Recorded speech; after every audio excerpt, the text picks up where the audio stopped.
There is a nationwide shortage right now of IV fluids, and it's a result of Hurricane Helene. 12 News journalist Brenda Lipinski explains how flooding at a plant in North Carolina is impacting hospitals all the way here in Arizona.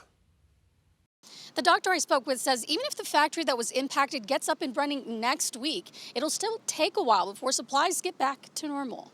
Hurricane Helene causing damage to Baxter International, one of the U.S.'s top suppliers for IV fluid, causing scarcity for hospitals across the country. This is extremely concerning because one, there's no date or when the plant aims to resume operations this week, but even then we don't know if it will be able to kind of meet the high demand of not so many hospitals and other facilities not having fluids for weeks. Dr. Purvi Parikh with the Arizona Medical Association says IV fluids are used in a number of life-saving situations. Trauma cases, fluids are very, very important.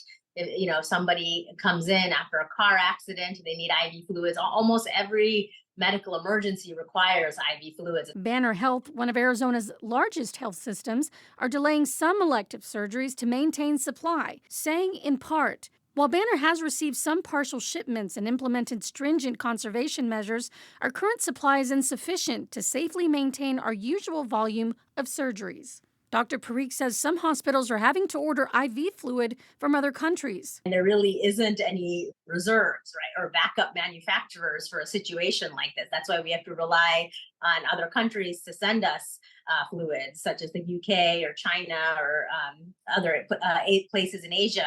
So that's a big concern. And unfortunately, I think these shortages are going to become more and more common, not just with IV fluids, but all medication. Noting this shortage may not be resolved as quickly as desired. Even once they're up and running, it'll probably take some time to get up to their full production.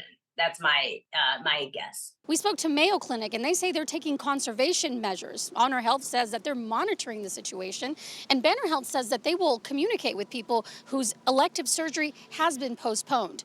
Reporting from Phoenix, Brenda Lipinski, 12 News.